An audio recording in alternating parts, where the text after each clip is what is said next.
اعوذ باللہ من الشیطان الرجیم بسم اللہ الرحمن الرحیم۔ السلام علیکم ورحمۃ اللہ وبرکاتہ۔ آج انشاءاللہ العظیم ہم سورۃ البقرہ کی آیت نمبر 43 to 46 تک ترجمہ اور تفسیر دونوں دیکھتے ہیں انشاءاللہ العظیم۔ بسم اللہ الرحمن الرحیم۔ الحمد للہ رب العالمین، الحمد للہ وکفا وسلام علی عبادہ الذین اصطفیٰ، اما بعد فاعوذ باللہ من الشیطان الرجیم، بسم اللہ الرحمن الرحیم۔ وَأَقِيمُوا الصَّلَاةَ، قائم کرو نماز کو، وَآتُوا الزَّكَاةَ، اور زکوٰۃ دیا کرو، وَارْكَعُوا مَعَ الرَّاكِعِينَ، اور رکوع کرو رکوع کرنے والوں کے ساتھ۔ أَتَأْمُرُونَ النَّاسَ بِالْبِرِّ، کیا تم حکم کرتے ہو لوگوں کو نیکی کا، وَتَنْسَوْنَ أَنفُسَكُمْ، اور اپنے آپ کو بھلا دیتے ہو، وَأَنْتُمْ تَتْلُونَ الْكِتَابَ، حالانکہ تم کتاب پڑھتے ہو، کتاب سے مراد قرآن پڑھتے ہو، أَفَلَا تَعْقِلُونَ، پھر کیوں نہیں سوچتے ہو، وَاسْتَعِينُوا بِالصَّبْرِ، اور مدد چاہو صبر سے، وَالصَّلَاةِ، اور نماز سے، وَإِنَّهَا لَكَبِيرَةٌ إِلَّا عَلَى الْخَاشِعِينَ، اور وہ البتہ بھاری ہے مگر انہی عاجزوں پر۔ الَّذِينَ يَظُنُّونَ، جن کو یہ خیال ہے، أَنَّهُمْ مُلَاقُو رَبِّهِمْ، کہ وہ روبرو ہونے والے ہیں اپنے رب کے، وَأَنَّهُمْ إِلَيْهِ رَاجِعُونَ، اور یہ کہ ان کو اسی کی طرف لوٹ کر جانا ہے۔ ان 4 آیتوں میں اعمال صالحہ کی تلقین ہے، اور ان میں جو سب سے زیادہ اہم ہے ان کا ذکر ہے۔ یہاں پر بتایا گیا کہ حب مال اور حب جاہ، اس کے غلبے سے ایمان لانا اگر تمہیں دشوار معلوم ہوتا ہے تو اس کا علاج یہ ہے کہ صبر اور نماز سے مدد حاصل کرو۔ صبر کرنے سے یہ ہوگا کہ حب مال گھٹ جائے گی، کیونکہ مال اسی وجہ سے مطلوب و محبوب ہوتا ہے، کیونکہ یہی مال کے ذریعے انسان لذات حاصل کرتا ہے اور شہوات کو پورا کرنے کا اہتمام کرتا ہے۔ جب ان لذات و شہوات کے چھوڑنے کا بالکل ارادہ کر لے گا اور ہمت باندھ لے گا تو پھر مال کی فراوانی کی ضرورت ہی نہ رہے گی، اور نہ ہی اس کی محبت ایسی غالب آئے گی کہ اپنے نفع نقصان سے اندھا کر دے۔ اور نماز یہ ایک ایسی چیز ہے جس سے حب جاہ کم ہو جائے گی، کیونکہ نماز میں ظاہری اور باطنی ہر طرح کی پستی اور عاجزی ہے۔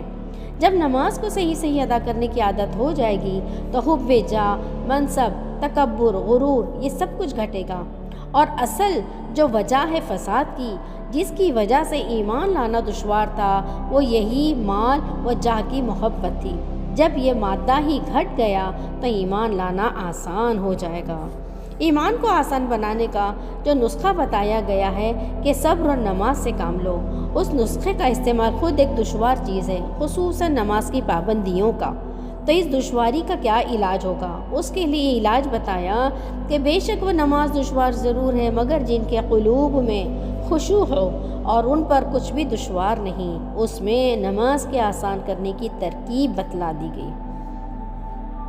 حاصل یہ ہے کہ نماز میں دشواری کی وجہ اور اس کے ریزن یا سبب پر غور کرے تو معلوم ہوگا کہ انسان کا قلب وہ عادی ہے خیالات کے میدان میں آزاد گھومنے اور پھرنے کا، اور تمام انسان کے اعضاء دل کے تابع ہوتے ہیں، اسی لیے قلب کا تقاضا یہی ہوتا ہے کہ اس کے تمام اعضاء بھی آزاد رہیں، اور نماز سراسر اس آزادی کے خلاف ہے کہ نہ ہنسو، نہ بولو، نہ کھاؤ، نہ پیو، نہ چلو، وغیرہ وغیرہ۔ اس لیے قلب ان پابندیوں سے تنگ ہوتا ہے، اور اس کے تابع اعضاء انسانی بھی اس سے تکلیف محسوس کرتے ہیں۔ خلاصہ اس کا یہ ہے کہ اس دشواری کا سبب اور گرانی کا قلب کی حرکت فکریہ ہے، تو اس کا علاج سکون سے ہونا چاہیے۔ اسی لیے خشوع کو نماز کے آسان ہونے کا ذریعہ بتایا گیا۔ خشوع کے معنی ہیں سکون قلب، یعنی دل کا سکون۔ اب سوال یہ پیدا ہوتا ہے کہ دل کا سکون کس طرح حاصل ہو؟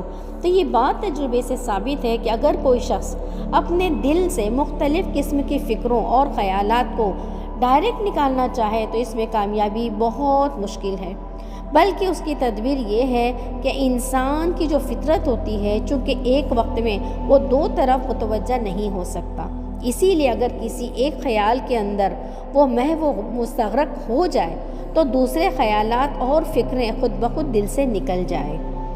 اسی لیے دوسرے خیالات دفع ہوں گے، دور ہوں گے، تو ان کے دفع ہونے سے دل کی جو حرکت ہوتی ہے، جو فکر ہوتی ہے، وہ سب سے کٹ کر سکون حاصل ہو جاتا ہے، اور سکون سے نماز میں آسانی ہو کر اس پر مداومت اور پابندی نصیب ہو جاتی ہے۔ اس پابندی سے کبر، غرور اور حب جاہ کم ہو جاتا ہے، اور ایمان کے راستے میں جو رکاوٹ ہوتی ہے وہ دور ہو کر ایمان کامل نصیب ہو جائے۔ یہ ترکیب سبحان اللہ کیا ہی بہترین ترکیب اور علاج بتایا گیا، الحمدللہ۔ جیسا کہ آیت میں لکھا ہے اقیم الصلاۃ، قرآن و سنت کی اصلاح میں اگر دیکھا جائے تو اقامت صلاح کے معنی نماز کو اس کے وقت میں پابندی کے ساتھ اس کے پورے آداب و شرائط کی رعایت کر کے ادا کرنا ہے۔ نماز کے جتنے فضائل، اس کے آثار و برکات قرآن و حدیث میں آئے ہیں وہ سب اقامت صلاۃ کے ساتھ مقید ہیں۔ مثلا قرآن کریم میں ہے ان الصلاۃ تنہی عن الفحشاء والمنکر، ہے نا، یعنی نماز انسان کو ہر بے حیائی اور ہر برے کام سے روکتی ہے۔ نماز کا یہ اثر اسی وقت ظاہر ہوگا جب کہ نماز کی اقامت اس معنی سے کرے جو ابھی بتائے گئے ہیں۔ بہت سے نمازیوں کو برائیوں اور بے حیائیوں میں مبتلا دیکھ کر اس آیت پر کوئی شبہ نہ کرنا چاہیے، کیونکہ ان لوگوں نے نماز پڑھی تو ہے مگر نماز کو قائم نہیں کیا۔ آگے آیت میں ہے آت الزکاۃ۔ زکاۃ کے معنی ہیں لغت میں دو طریقے سے آتے ہیں، ایک تو ہے پاک کرنا، یعنی مال کو پاک کرنا، سونے کو پاک کرنا، اور بڑھنا۔ اس کے علاوہ آگے آتا ہے وَارْكَعُوا مَعَ الرَّاكِعِينَ، یعنی رکوع کرو رکوع کرنے والوں کے ساتھ۔ اب چونکہ رکوع کے اندر بھی جھکنے کا انتہائی درجہ ہے، مگر اصطلاحی شرع میں اس خاص جھکنے کو رکوع کہتے ہیں جو نماز میں معروف و مشہور ہے۔ آیت کے معنی یہ ہیں کہ رکوع کرو رکوع کرنے والوں کے ساتھ۔ یہاں ایک بات قابل غور ہے کہ نماز کے تمام ارکان میں سے اسی جگہ رکوع کی تخصیص کیوں کی گئی؟ اس کا جواب یہ ہے کہ یہاں نماز کا ایک جز کھل کر نماز مراد لی گئی ہے، یعنی جیسے کہ قرآن مجید میں ایک جگہ لکھا ہے قرآن الفجر فرما کر پوری نماز فجر مراد ہے۔ اور اسی طرح یہودیوں کی جو نماز تھی ان کی نماز میں سجدہ وغیرہ تو تھا مگر رکوع نہیں تھا۔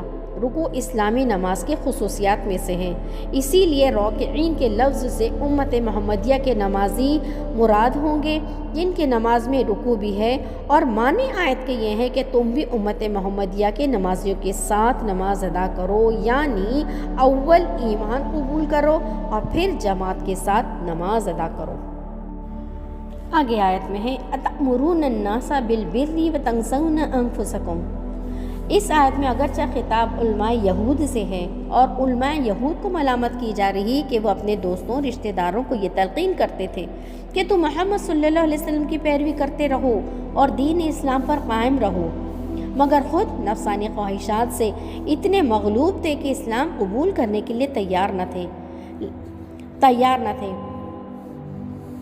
یہاں پر معنی کے اعتبار سے یہ کہ یہاں پر ہر اس شخص کی مذمت ہے جو دوسروں کو تو نیکی اور بھلائی کی ترغیب دے مگر خود عمل نہ کرے، دوسروں کو خدا سے ڈرائے مگر خود نہ ڈرے۔ ایسے شخص کے بارے میں احادیث میں بڑی ہولناک وعیدیں آئی ہیں۔ حضرت انس رضی اللہ عنہ سے روایت ہے کہ آپ صلی اللہ علیہ وسلم نے ارشاد فرمایا کہ شب معراج میں میرا گزر کچھ لوگوں پر ہوا جن کے ہونٹ اور زبانیں آگ کی قینچیوں سے کترے جا رہے تھے۔ میں نے جبرائیل علیہ السلام سے پوچھا یہ کون ہیں؟ جبرائیل علیہ السلام نے بتایا کہ یہ آپ کی امت کے دنیا دار واعظ ہیں جو لوگوں کو تو نیکی کا حکم کرتے تھے مگر اپنی خبر نہ لیتے تھے۔ ابن عساکر رحمۃ اللہ علیہ نے ذکر کیا ہے کہ نبی صلی اللہ علیہ وسلم نے ارشاد فرمایا کہ بعض جنتی بعض دوزخیوں کو آگ میں دیکھ کر پوچھیں گے کہ تم آگ میں کیوں کر پہنچ گئے، حالانکہ ہم تو بخدا انہی نیک اعمال کی بدولت جنت میں داخل ہوئے جو ہم نے تم سے سیکھے تھے۔ اہل دوزخ کہیں گے ہم زبان سے کہتے ضرور تھے لیکن خود عمل نہیں کرتے تھے۔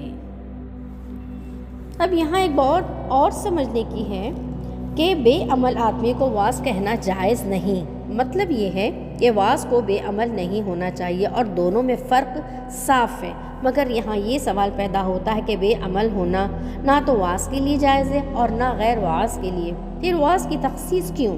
اس کا جواب یہ ہے کہ ناجائز تو دونوں کے لیے ہے، مگر واعظ کا جرم غیر واعظ کے جرم کے مقابلے میں زیادہ سنگین اور زیادہ قابل ملامت ہے، کیونکہ واعظ جرم کو جرم سمجھتے ہوئے جان بوجھ کر کرتا ہے، اس کے پاس یہ عذر نہیں ہوتا کہ مجھے اس کا جرم ہونا معلوم نہیں تھا، برخلاف غیر واعظ کے اور ان پڑھ جاہل کے کہ اس کو چاہے علم حاصل ہو یا نہ کرنے کا الگ گناہ ہو، لیکن ارتکاب گناہ میں اس کے پاس کسی درجے میں عذر موجود ہوتا ہے کہ مجھے معلوم نہیں۔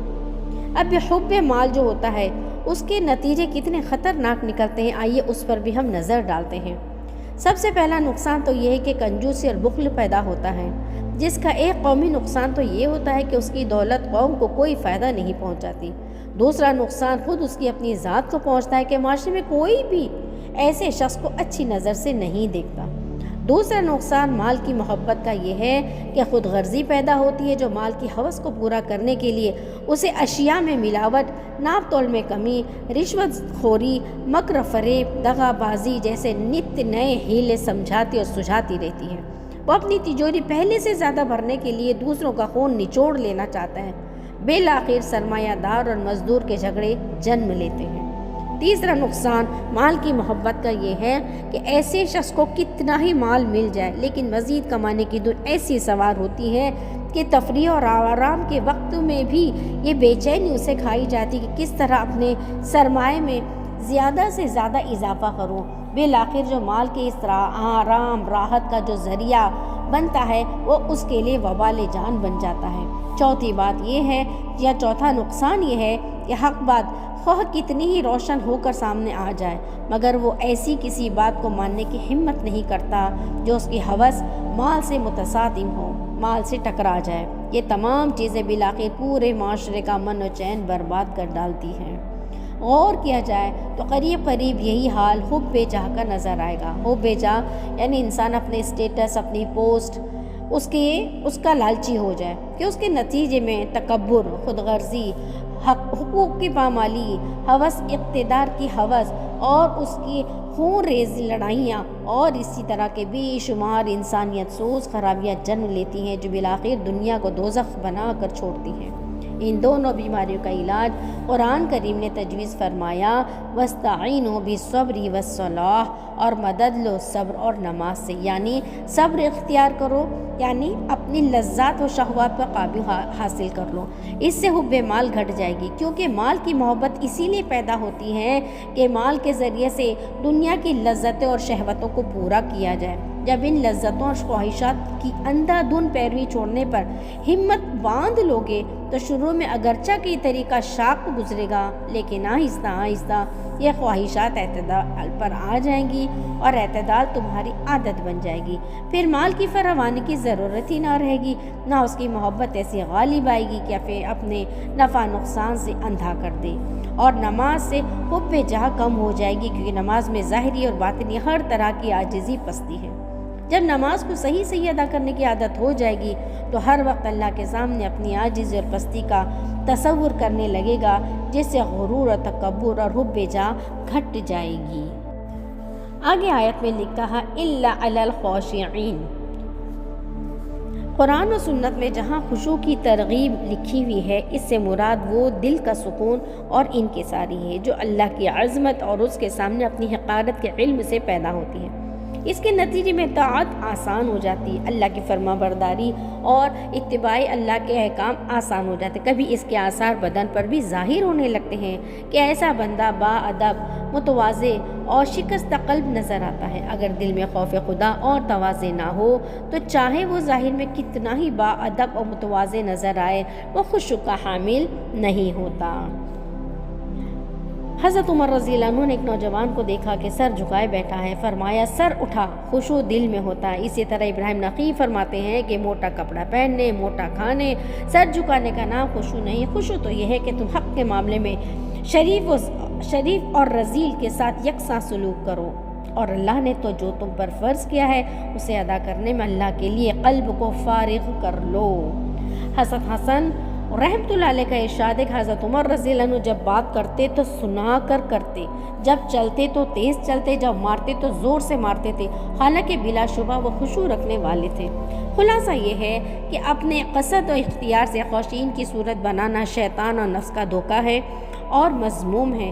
ہاں اگر بے اختیاری کیفیت ظاہر ہو جائے تو معذور ہے۔ خشوع کے ساتھ ایک دوسرا لفظ بھی لگتا ہے، اکثر خشوع خضوع۔ قرآن کریم میں بھی یہ بار بار آیا ہے۔ یہ دونوں لفظ تقریباً ہم معنی ہیں، لیکن خشوع کا لفظ اصل کے اعتبار سے آواز اور نگاہ کی پستی کے لیے بولا جاتا ہے، جبکہ وہ مصنوعی یعنی بناوٹی نہ ہو، بلکہ دل کے خوف اور تواضع کی وجہ سے ہو۔ قرآن کریم میں ہی ہے خشعت الاصوات یعنی آوازیں پست ہو گئیں، اور خضوع کا لفظ بدن کی تواضع اور انکساری کے لیے استعمال ہوتا ہے۔ قرآن کریم میں ہے بس ان کی گردنیں اس کے سامنے جھک گئیں، اور نماز میں خشوع کی تاکید قرآن و سنت میں بار بار آئی ہے۔ قرآن کریم کا ارشاد ہے، اور نماز قائم کر مجھے یاد کرنے کے لیے۔ جو نماز میں اللہ جل شانہ سے غافل ہے، وہ اللہ کو یاد کرنے کا فریضہ نہیں ادا کر رہا ہے۔ آگے لکھا ہے وَلَا تَكُن مِّنَ الْغَافِلِينَ، تو غافلوں میں سے نہ ہو جانا۔ رسول ایک حدیث میں ہے جس کی نماز اسے بے حیائی اور برائیوں سے نہ روک سکے، وہ اللہ سے دور ہی ہوتا جاتا ہے، اور غافل کی نماز بے حیائی سے اور برائیوں سے نہیں روکتی۔ معلوم ہوا کہ غفلت کے ساتھ نماز پڑھنے والا اللہ سے دور ہی ہوتا چلا جاتا ہے۔ اللہم احفظنا منہ۔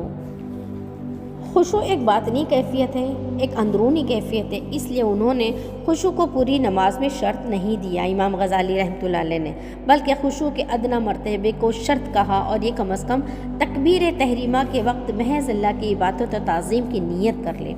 خشوع کو پوری نماز میں شرط قرار نہ دینے کی دوسری وجہ یہ ہے کہ قرآن حکیم کی دوسری آیت میں تشریع احکام کا یہ واضح اصول بتا دیا گیا ہے کہ انسانوں پر کوئی ایسی چیز فرض نہیں کی جاتی جو ان کی طاقت اور امکان سے باہر ہو، اور پوری نماز میں خشوع برقرار رکھنے میں سوائے چند افراد کے اکثر لوگ عاجز ہوتے ہیں۔ اس لیے اس تکلیف سے بچانے کے لیے پوری نماز کی بجائے صرف ابتدائی نماز میں خشوع کو شرط قرار دیا گیا ہے۔ امام غزالی رحمۃ اللہ علیہ آخر میں ارشاد فرماتے ہیں کہ خشوع کی اس غیر معمولی اہمیت کے باوجود ہمیں اللہ سبحانہ و تعالیٰ سے یہی امید ہے کہ غفلت کے ساتھ نماز پڑھنے والا بھی بالکلیہ نماز کے چھوڑنے کے درجے میں نہیں، کیونکہ بہرحال اس نے فرض کو ادا تو کیا، تھوڑی سی دیر ہی کے لیے قلب کو اللہ کے لیے فارغ بھی کیا کہ کم از کم نیت کے وقت تو صرف اللہ ہی کا دھیان تھا۔ ایسی نماز کا کم سے کم فائدہ یہ ضرور ہے کہ اس کا نام نافرمانوں اور بے نمازوں کی فہرست سے نکل گیا۔ خلاصہ کلام یہ ہے کہ مگر اس کی اگر دوسری حیثیت اگر دیکھی جائے تو یہ خوف بھی ہے کہ کہیں غافل کی حالت تارک سے بھی زیادہ بری نہ ہو جائے، کیونکہ جو غلام آقا کی خدمت میں حاضر ہو کر آقا سے بے توجہی برتتا ہے اور تحقیر آمیز لہجے میں کلام کرتا ہے، اس کی حالت اس غلام سے زیادہ شدید ہے جو خدمت میں حاضر ہی نہیں ہوتا۔ آخری بات جہاں پر میرے بیان کو میں ختم فرماؤں گی وہ یہ کہ یہ معاملہ بے مرجع کا ہے، عذاب کا خوف بھی ہے اور بخشش کی امید بھی ہے، اس لیے غفلت اور سستی کاہلی کو چھوڑنے کے لیے اپنی طاقت بھر کوشش کرتے رہنا چاہیے۔ وما توفیقنا الا باللہ، وآخر دعوانا ان الحمد للہ رب العالمین۔ جزاکم اللہ احسن الجزاء۔ السلام علیکم ورحمۃ اللہ وبرکاتہ۔